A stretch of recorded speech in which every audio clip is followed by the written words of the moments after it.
सासूसाठी नसेल तर कुमारिकांसाठी असू दे, सर्वांसाठी हा उपक्रम आहे. आताच आपल्या नमस्कार, मी अतुल मध्ये आपल्या सर्वांचं स्वागत करतो. उपमुख्यमंत्री एकनाथ शिंदे यांच्या संकल्पनेतून लाडकी सून अभियान सुरू करण्यात आलेलं आहे. शाखा तिथे अभियान जवळपास 7वा टप्पा आहे. उपमुख्यमंत्री एकनाथ शिंदे यांच्या मार्गदर्शनाखाली ठाणे जिल्हा संघटिका, नगरसेविका, माजी महापौर मीनाक्षीताई शिंदे या सगळ्या या लाडकी सून अभियानाचं काम बघत असतात. संपूर्ण महाराष्ट्रामध्ये हे काम बघत असतात आणि आज या लाडकी सून अभियान शाखा तिथे अभियानाचा 7वा टप्पा आहे, जो प्रभाग क्रमांक 22 मध्ये आहे. या प्रभागातील शिवसेनेच्या पदाधिकारी आणि स्थानिक महिला मोठ्या संख्येने इथे उपस्थित झालेल्या आहेत. शाखा प्रमुख निखिल बुरजडे यांनी या सगळ्या कार्यक्रमाचं आयोजन इथे केलेलं आहे. हॅलो, छत्रपती शिवाजी महाराज की जय. भवानी गुरुवर्य धर्मवीर आनंदगे साहेब यांचा वहिनींना विनंती करतो व्यासपीठावर. सर्व महिलांनी बसून घ्यायचंय. थोडक्यात आपण कार्यक्रमाची सांगता करतोय.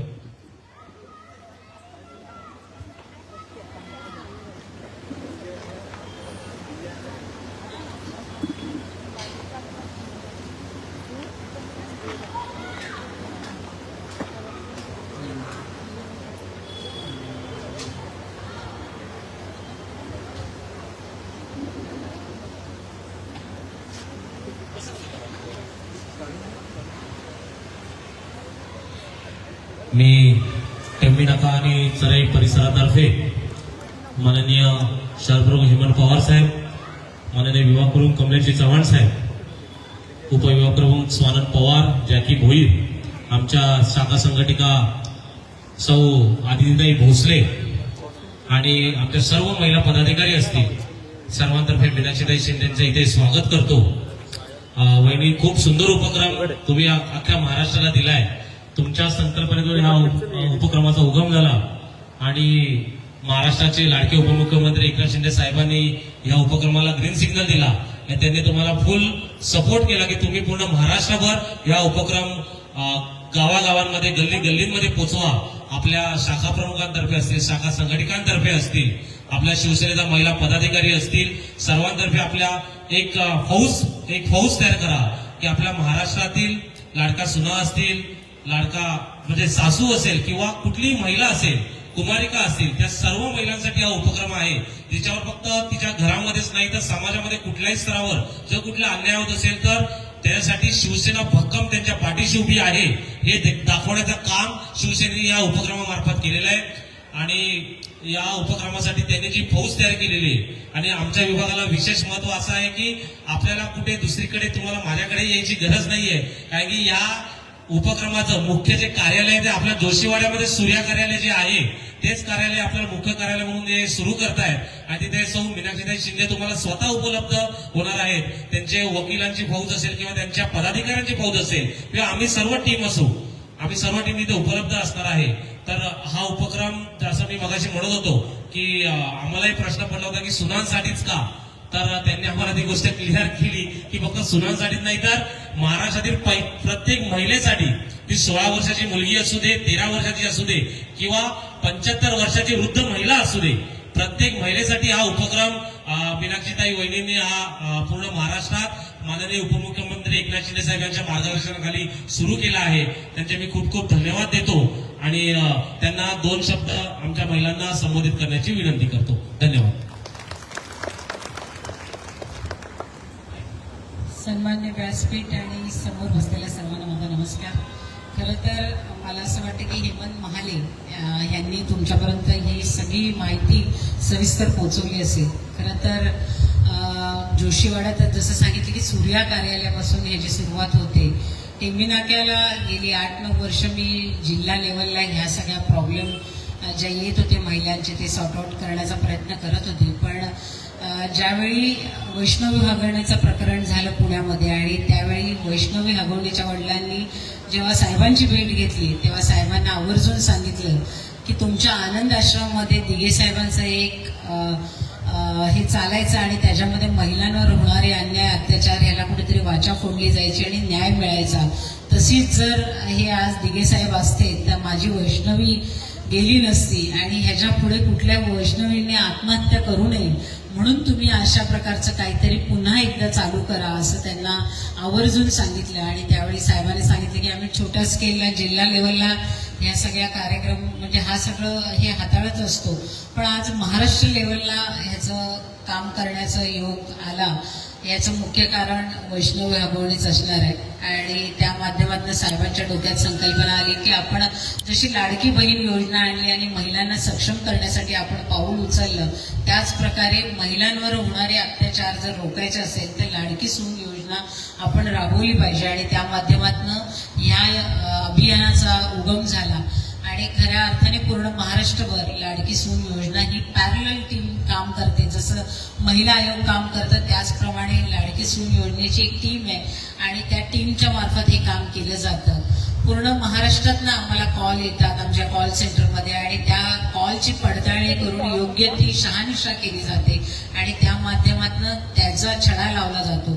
नुसती तक्रार दिली म्हणून लगेच कारवाई होत नाही, तर तक्रार करणाऱ्याने ती योग्य तक्रार आहे की नाही याची पडताळणी देखील आम्ही करतो. कारण महिलांना जेवढे राईट्स दिलेले आहेत सरकारच्या माध्यमातून असेल की संविधानाच्या माध्यमातून महिलांना ज्या काही राईट्स आहेत त्याचा योग्य उपयोग होतोच असं मी म्हणणार नाही, त्याचा गैरउपयोग पण जास्ती प्रमाणात होतो. कारण महिला उपयोग करतात पण ज्यांना खरंच गरज आहे त्या कधीच आपल्यापर्यंत पोहोचत नाही, कारण ती समाजाच्या आड लपलेली असते. समाज काय म्हणेल किंवा जी चार लोक काय म्हणतील या उद्देशाने ती कधी घराच्या बाहेर पडत नाही. पण ह्याचं बेनिफिट घेणारी जी मंडळी आहेत जी महिला आहेत त्या बोगस असतात बऱ्याचपैकी, कारण त्यांना माहिती की कायद्याने आपल्याला संरक्षण दिले म्हणजे आपण काही करू शकतो आणि त्या उद्देशाने त्या पुरुषांना फसवायचं असतं किंवा नंदेला भावजाईला किंवा सासू सासऱ्यांना अडकवायचं असतं. या उद्देशाने देखील अशा महिला आम्ही बघितलेल्या आहेत आणि त्याचं मुख्य कारण आम्ही असंच ठरवलेलं की शाखा तिथे अभियान चालू करत असताना शाखेच्या माध्यमातून ह्या तक्रारींचं निवारण कसं करायचं हा एक आम्ही संकल्प ठेवला आणि पूर्ण ठाणे शहरामध्ये जेवढ्या काही शाखा आहेत त्या शाखेच्या माध्यमातून आपण लोकांशी कनेक्ट व्हायचं. ज्या काही तक्रारी येतील त्या तक्रारीचं निवारण करत असताना ती योग्य आहे की नाही त्याची पडताळणी करण्यासाठी दोन्ही पार्टीजला समोर बोलवून आपण त्या सगळ्या गोष्टींची शहानिशा करायची आणि नंतरच त्याच्यावरती कायदेशीर आपल्याला काय करायचं आहे त्या सगळ्या प्रोव्हिजन्स आपण करायच्या असं आमचं नियोजन आम्ही ठेवलेलं आहे. मला असं वाटतं लिगल टीम योग्य रीतीने ते मार्गदर्शन करत असेल. त्यांच्या सांगण्यानुसार आता मला माहितीये की 1000 ते 1200 केसेस आमच्याकडे आलेल्या आहेत आणि त्याच्यातल्या 800 का 900 केसेस आपण सॉल्व्ह केलेल्या आहेत.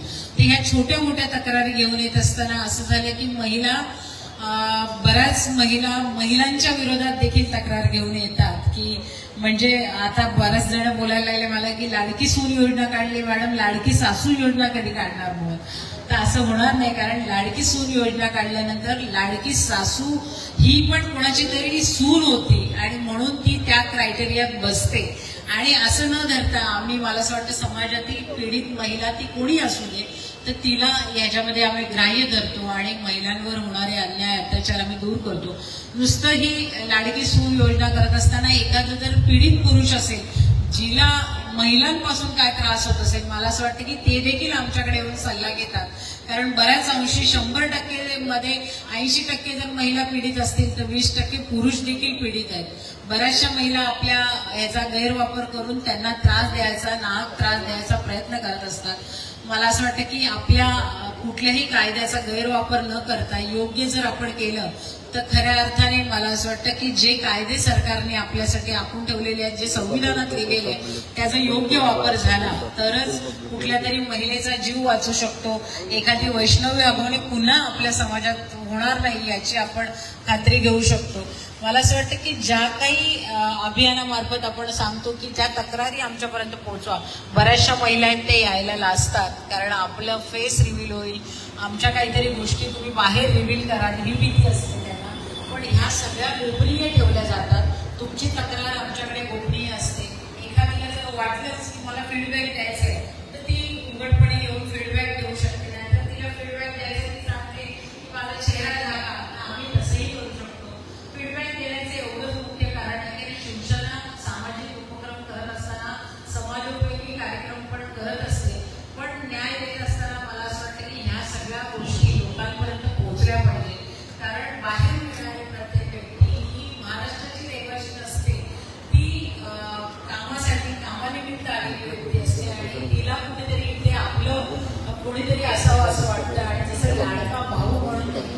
प्रोसेस आहे जे महाराष्ट्रभर राबवत झाली. त्याचप्रमाणे लाडका भाऊ म्हणून बहिणींच्या मागे ठामपणे उभं राहण्यासाठी ही लाडकी सून योजना आणलेली आहे. आणि ह्याच्या पुढे कोणीही तुमच्याशी काही करण्याच्या आधी 10 वेळा विचार करेल, कारण ही योजना घराघरात पोहोचलेली आहे, हे अभियान लोकांपर्यंत पोहोचलेले आहे. आणि शिवसेनाच्या माध्यमातून आपण ही योजना प्रत्येक शाखेच्या पर्यंत पोहोचवतो हे अभियान. आणि त्या माध्यमातून ज्या काही तक्रारी येतील त्या शाखेच्या माध्यमातून आपण नोंद करून घेणार. शाखा लेवलच मला असं वाटतं अर्धे प्रश्न तर शाखेचं नाव घेतलं तरी संपतात, कारण शाखा म्हटलं तरी लोक घाबरतात.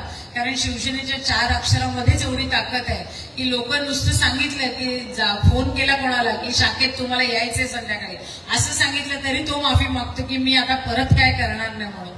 तर ह्या सगळ्या गोष्टींचं वजन आपल्यावरती एवढं आहे की शिवसेना परिवार हा कायम प्रत्येक व्यक्तीच्या मागे उभा राहिलेला आहे.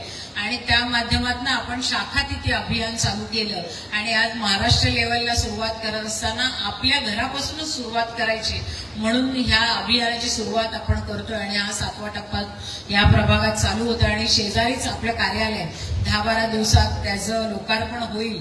आणि मोठ्या स्केलवर आपण तिथून काम करतोय. आजपर्यंत 8-9 महिने झाले, 8-1 महिने झाले आपण काम करतोय, पण बऱ्यापैकी लोकांना ह्या गोष्टीची कल्पना नाही आहे. आणि आता आपण ही सुरुवात करून लोकांपर्यंत माहिती देतो. या हेल्पलाईनवरती तुम्ही कॉल केला तर तुमचं कुठेही नाव आम्ही एक्सपोज करत नाही. तुमच्या काय माहिती असतील त्या आम्ही कोणाला सांगत नाही. गोपनीय ठेवून त्याच्यावरती पटकन कशी काय कारवाई करता येईल. जिल्हा लेवलला जर असेल तर तिकडच्या जिल्हा प्रमुखाशी आम्ही कॉर्डिनेट करतो. नंतर तिकडचा विभाग प्रमुख असेल त्याविषयी कॉर्डिनेट करतो. आणि नंतर CP असेल, DCP असेल, ज्या लेवलला आम्हाला बोलायचं असेल त्यापर्यंत आम्ही बोलून तुमचे प्रश्न मार्गी लावतो. आणि त्यानंतर जर तुम्हाला लिगलची गरज लागेल तर आमची लिगल टीम देखील पुढच्या प्रोसेस करण्यासाठी तुम्हाला सहकार्य करेल.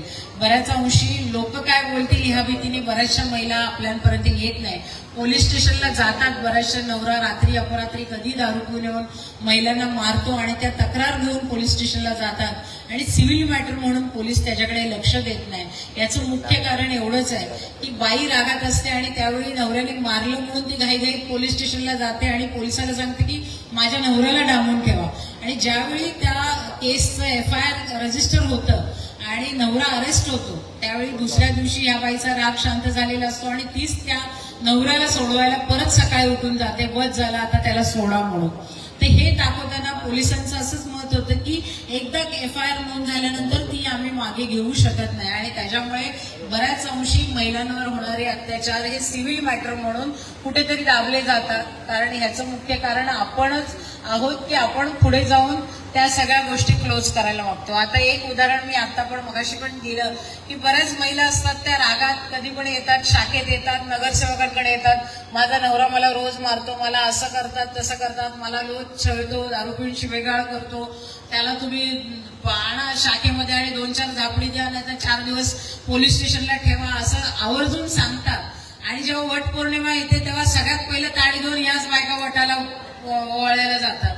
म्हणजे 7 जन्मी हाच बेवडा नवरा पाहिजे हे सांगायला पण त्याच उत्सुक असतात. हे बघताना कुठेतरी वाईट वाटतं की ही मानसिकता कुठेतरी बदलली पाहिजे. परंपरा रूढी आहे पण त्या आपल्या किती फायद्याच्या आहेत ह्याचा पण उपयोग केला पाहिजे, ह्याचा पण विचार केला पाहिजे.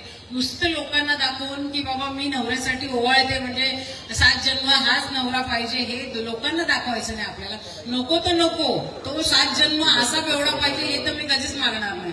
तर ह्याच्यासाठी मला असं वाटतं ती स्पष्ट भूमिका आपली पण असली पाहिजे. बऱ्याच जणी केसेस करतात पण त्याच्या मागचं बेनिफिट पण शोधायला येतात. कारण बऱ्याचशा महिला अशा आहेत की ज्या मी जसं सांगितलं की पीडित आपल्यापर्यंत येत नाही आणि ज्या बोगस आहेत ते येतात. त्यांचं असं म्हणणं असतं लग्न झालं 2-3 महिन्यातच डिव्होर्स केस फाईल करायचे, नाही तर मी तुझ्या आईला अडकवेल, तुझ्या भावाला अडकवेल, तुझ्या बहिणीला अडकवेल, सगळ्यांना आतमध्ये टाकेल, तर मला 15 lakh 17 lakh one time settlement कर आणि सोडून दे म्हणून. अशा 3-3, 4-4 वेळा लग्न करणाऱ्या महिला पण आमच्याकडे येतात. तर ह्याचा गैरफायदा अशा ज्या महिला घेतात त्यांच्यासाठी हे अभियान नाही आहे. जे योग्य असेल, ज्या महिला खरंच पीडित असतील तर त्यांच्यासाठी आम्ही काम करतो आणि त्याची शहानिशा नक्कीच केली जाईल. त्याच्यामुळे मला असं वाटतं इथे उभे असलेले पुरुष कदाचित मनात विचार करत असतील सगळं महिलांसाठीच करतात, आमच्यासाठी काय नाही करत म्हणून. तर तुमचा पण विचार आम्ही करतोय, कारण योग्य असेल त्या गोष्टीचीच आम्ही बाजू घेणार आहोत. अयोग्य असेल तर तिथे महिलेला देखील आम्ही 2 शब्द सुनावणार आणि जो पुरुष योग्य असेल त्या पुरुषाच्या मागे पण ठामपणे उभं राहण्याची भूमिका ह्या शिवसेनेची असणार आहे. आणि संवेदनाशील मुख्यमंत्री म्हणून महाराष्ट्राने साहेबांना बघितलेले आहे आणि त्या माध्यमातून त्यांची संकल्पना जेव्हा मनात आली की आपण लाडकी सून अभियान सुरुवात करायचं आणि दिघे साहेब जसं करत होते, त्यांचा दरबार जसा भरत होता, तो दरबार परत एकदा ठाण्यातनं आपण चालू करायचा आणि त्या माध्यमातून लोकांना न्याय द्यायचा त्यांचा प्रयत्न आहे. आणि तो आता महाराष्ट्रभर पोहोचवण्यासाठी आमची संपूर्ण टीम प्रयत्नशील आहे आणि ती दिवसरात्र ह्याच्यावरती काम करते. तर तुमचे सहकार्य पण आमच्यासाठी मोलाचं आहे, कारण जी महिला आमच्यापर्यंत पोहोचू शकत नाही तर तिचा आवाज म्हणून कदाचित तुम्ही आम्हाला जर फोन केला की या घरात हे प्रॉब्लेम चालू आहे, तर ताबडतोब आम्हाला तिथे पोलीस पाठवता येतील, ताबडतोब त्याच्यावरती कारवाई करता येईल. जसं तुम्ही आता व्हिडिओमध्ये बघितलं की एका पुरुषाने फोन केल्यानंतर ताबडतोब शिवसेनेची टीम तिथे गेली आणि त्याबरोबर पोलीस गेले. तशाच प्रकारची टीम आम्ही या शाखेच्या माध्यमातून संपूर्ण महिला पदाधिकारी यांची आहे की कुठेही अन्याय झाला तर हे पुरुष पदाधिकारी असतील, महिला पदाधिकारी असतील, ते नेमके तुमच्या बाजूने तिथे उभे राहणार आहेत. तर ह्याचं मला असं वाटतं की आम्ही, जसं मला बऱ्याच लोकांनी विचारलं की ह्या अभियानाचं मूळ उद्देश काय, तर मला असं वाटतं की महिलांवर होणारे अत्याचार तर रोखायचेच आहे, पण ज्या दिवशी या अभियानाचा जो टोल फ्री नंबर आहे तो ज्यावेळी दिवशी बंद होईल वाजायचा त्या दिवशी ह्याचा उद्देश सफल होईल असं मला वाटतं. आणि आपल्या ठाण्यामध्ये काय पूर्ण महाराष्ट्रभर कुठल्याच महिलांवर अत्याचार होणार नाही. शिवसेनेच्या नावातच एवढी ताकद आहे आणि तुमच्या महिला आघाडीत एवढी ताकद आहे की ह्या सगळ्या रूढी परंपरा ह्याच्या उपर जाऊन आपण ठाणे शहराचा विकास जसं साहेब करताय तर ह्या बारीक सारीक गोष्टीकडे पण साहेबांचं बारीकाईने लक्ष आहे. म्हणून ही योजना आपण काढलेली आहे आणि आपलं सहकार्य कायम आमच्याबरोबर असावं. आणि आपल्या जवळच्या व्यक्तींना जर त्रास होत असेल तर नक्कीच आपण आमच्यापर्यंत पोहोचवा ही आपल्याकडे यावेळी मागणी करते. आणि आपण ह्या कार्यक्रमासाठी उपस्थित राहिला, निखिल गुरजडे असतील आणि त्यांची संपूर्ण टीम असेल, यांच्या माध्यमातून हा अभियानाची आज इथे शाखा तिथे अभियानाची सुरुवात करतोय आपण. आणि त्यासाठी आपलं सहकार्य असंच कायम आमच्या बरोबर राहील ही सदिच्छा व्यक्त करते आणि इथेच थांबते. जय जय महाराष्ट्र. धन्यवाद बहिणी. आज तुमच्या मार्गदर्शनाने आम्हाला खरंच खूप आधारही मिळाला आणि आम्हाला धीरही मिळाला की पुरुषांची बाजू ऐकली जाईल. नाही तर सगळे पुरुषांनी एकदम करत आहे की शिवसेना म्हटलं का एकदम जोरदार प्रत्युत्तर असतं. त्यामुळे खूप खूप धन्यवाद. आणि महिलांना परत एकदा सांगण्याचा महत्वाचा मुद्दा वहिनींनी सांगितला की तुमच्या मार्फत केलेली तक्रार ही गोपनीय राखली जाईल, त्यामुळे तुम्हाला कुठल्याच प्रकारचा धोका नाहीये. त्यामुळे याची सर्वांनी नोंद घ्या. मला माहिती आहे आपल्या प्रभागामध्ये दिघे साहेबांचा वास असल्या कारणाने तो 10 वर्षानुवर्ष आहे, अशी कुठली घटना आपल्या प्रभागामध्ये घडत नाही. पण आपल्या संपर्कात काही असेल तर तुम्ही सर्वांनी नक्कीच त्या महिलांमध्ये पोहोचवा. एक सांगायचं राहिलं मला, चाळीमध्ये हे प्रकार फार कमी बघायला मिळतात हल्ली, कारण समाज एकदम कनेक्टिव्हिटी आपली खूप आहे. एक घरातलं भांडं पडलं तरी 10 लोक धावत येतात विचारायला की काय झालं घरात म्हणून. पण हे प्रकार सर्रास सोसायटीमध्ये आम्हाला बघायला मिळतात. ज्या काही केसेस आमच्याकडे असतील, मला असं वाटतं त्या 1000-1200 केसेस मधल्या 400-500 केसेस ह्या सोसायटीच्या आहेत. कारण बंद दरवाजाच्या आड काय चालतं हे नेमकं कोणालाच कधी कळत नाही. कारण मी ज्या सोसायटीत 4 वर्ष राहते तर समोरच्या फ्लॅटमध्ये कोण राहते हे मला अजून माहिती नाही. तर ह्या गोष्टी घडत असताना ह्याच्यामध्ये पीडित जे आहेत ते वकील आहेत, डॉक्टर आहेत, इंजिनियर आहेत, उच्चभ्रू वस्ती जिथे आहे तिथे हे सर्रास प्रकार बघायला मिळत आहेत आपल्याला. म्हणजे लोक जेवढी शिकली आहेत तेवढीच मागे गेली आहेत असं मला वाटतं. चाळीमधली संस्कृती जी आहे, जसं तुम्हाला सांगितलं की काय झालं म्हणून विचारायला 10 लोक येतात, तिथे मरून पडलं तरी बघायला कोण येत नाही, कारण बॉडी उचलायला पण बाहेरनं माणसं बोलवायला लागतात.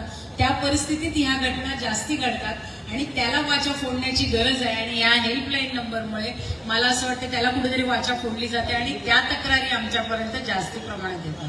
हे एक सांगायचं राहून गेलं होतं म्हणून मी परत. धन्यवाद. आणि वहिनी, विशेष म्हणजे सांगण्याची गोष्ट म्हणजे तुम्हाला माहितीच असेल, विभाग 17च्या सर्व महिला आघाडी ह्या नेहमी आघाडीवरच असतात. तुम्ही बघितलंय की कुठलंही आंदोलन असू दे, कुठलाही पक्षाचा उपक्रम असू दे किंवा कोणतेही सणवार असू दे किंवा काही कुठलीही घटना असू दे, सगळ्यात पहिले उपलब्ध असणाऱ्या महिला असतील त्या विभाग क्रमांक 17च्या. तर आमच्या महिलाकडे तर खरंच खूप खूप आभार, अभिनंदन. या कार्यक्रमासाठी वहिनी विशेष करून आमच्या आदिताई भोसले असतील आणि आमच्या सगळ्यांनी खूप मेहनत घेतली सर्व महिलांपर्यंत पोहोचण्यासाठी आणि पुढेही त्याच कोऑर्डिनेट करणार आहेत. आणि सर्व महिलांना सांगतो की निवडणुकीनंतर आपण जरा शांत राहिलो असतो, पण वहिनींनी आपल्याला पुन्हा एकदा ताकद दिली की महिलांसाठी काहीतरी नवीन नवीन करायचंय. आणि आता आदिती भोसले आणि आम्ही वहिनींच्या मार्गदर्शनाखाली सुद्धा महिलांसाठी नवीन नवीन रोजगार आणण्याचाही प्रयत्न करतोय, त्याच्यासाठी आम्ही प्रयत्न करतोय. तर थोडा वेळ द्या त्या गोष्टीसाठी, पण आम्ही सुरुवात केलेली आहे, त्याचं प्लॅनिंग चालू आहे. जसं काही ते सक्सेस होईल तसं आम्ही तुम्हाला पुन्हा सगळ्यांना ते कळवू. धन्यवाद. हा, शाखा तिथे अभियानाचा जो फॉर्म आहे त्या फॉर्मचं उद्घाटन वहिनींच्या हस्ते आपण इथे करतोय आता विभाग क्रमांक 17 मध्ये.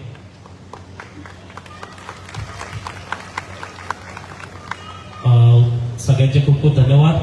आम्हाला नेहमीच मुलाचं मार्गदर्शन करणाऱ्या मीनाक्षीताई वहिनी असतील, आमचे जिल्हा प्रमुख नरेशजी मस्के साहेब असतील, त्यांचे मी खूप खूप अभिनंदन आणि धन्यवाद देतो की ते पण आम्हाला नेहमी प्रोत्साहन देत असतात.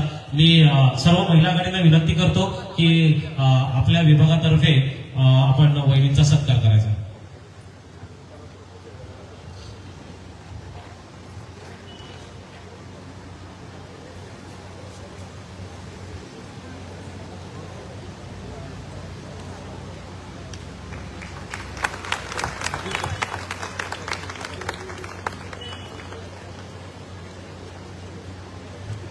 धन्यवाद.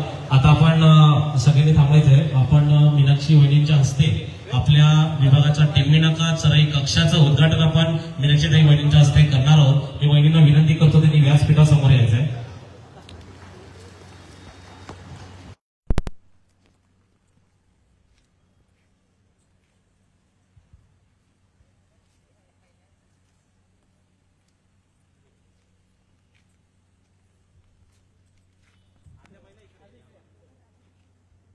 इथे समोर बसले की आपल्या महिला पदाधिकारी असतील, घासे वहिनी वगैरे, त्यांनी जरा पुढे या. सगळ्यांनी ज्या महिला शिवसेना पदाधिकारी आहेत त्या सर्वांनी पुढे या.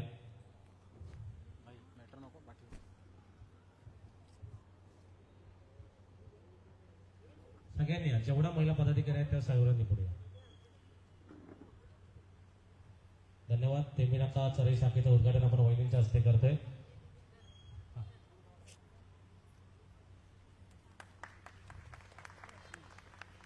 धन्यवाद. हे उद्घाटन इथे झालेलं असलं तरी ह्याचं प्रमुख कार्यालय आपलं सूर्या कार्यालयच आहे, तिथेच सर्व आम्ही तुम्हाला उपलब्ध होऊ. धन्यवाद.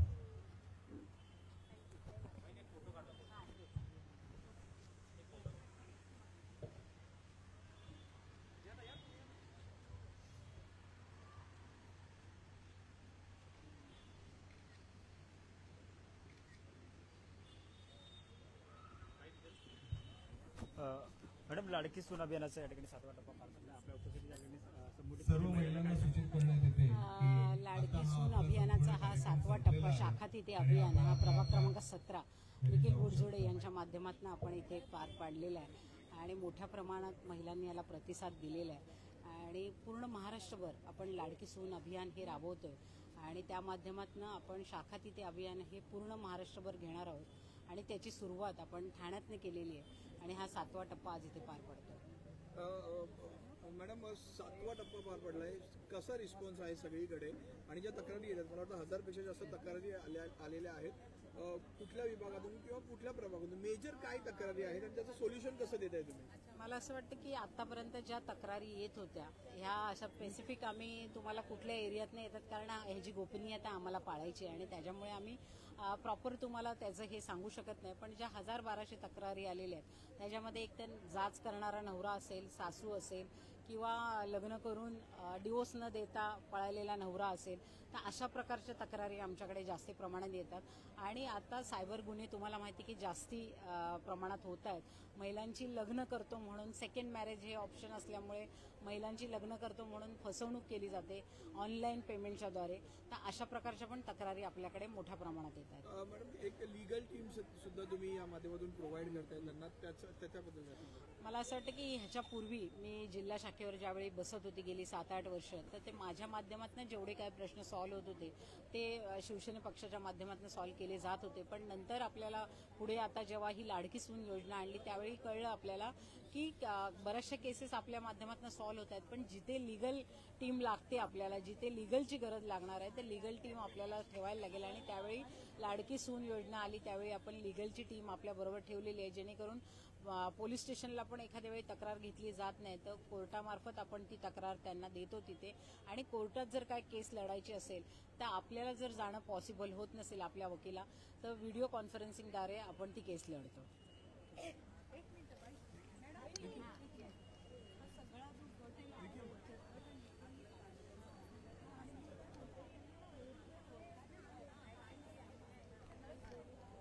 आपण जर इथे पाहिलं तर लाडकी सून अभियान जे आहे उपमुख्यमंत्री एकनाथ शिंदे यांच्या मार्गदर्शनाखाली मीनाक्षी शिंदे या राबवत आहेत आणि त्याचा आज 7वा टप्पा या प्रभाग क्रमांक 22 मध्ये होता.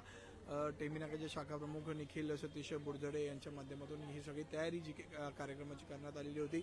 मीनाक्षी शिंदे आणि त्यांची टीम जी लाडकी सून अभियानामध्ये सक्रिय आहे. एक हेल्पलाईन नंबर आहे, तो हेल्पलाईन नंबर दिलेला आहे. त्यावर जर तुम्हाला कोणत्याही महिलेला तक्रार करायची असेल तर त्यात ती तक्रार केली जाते. पोलीस स्टेशन सपोर्ट असेल, हॉस्पिटलचा सपोर्ट असेल आणि वेळ लागली तर लीगल सपोर्ट असेल. हा सगळा सपोर्ट जो आहे तो मीनाक्षी शिंदे यांच्या माध्यमातून, त्यांच्या टीमच्या माध्यमातून दिला जातोय. उपमुख्यमंत्री एकनाथ शिंदे यांचीच ही संकल्पना आहे आणि त्यांच्याच मार्गदर्शनाखाली मीनाक्षी शिंदे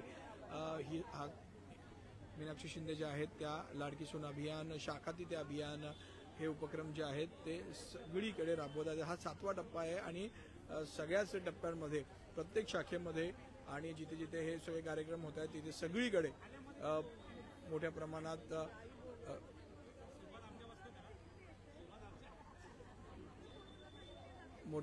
जो गर्दी जी आहे, महिलांची प्रचंड गर्दी या सगळ्या ठिकाणी या सगळ्या कार्यक्रमांना होताना आपल्याला दिसते. 1000 पेक्षा जास्त तक्रारी या हेल्पलाईन नंबरवर आलेल्या होत्या. बऱ्याचशा त्याच्यामध्ये सॉल्व्ह झालेल्या आहेत. एक अतिशय उत्कृष्ट असं अभियान जे आहे ते उपमुख्यमंत्री एकनाथ शिंदे यांच्या मार्गदर्शनाखाली मीनाक्षी शिंदे ज्या जिल्हा संघटिका आहेत शिवसेनेच्या त्या राबवत आहेत.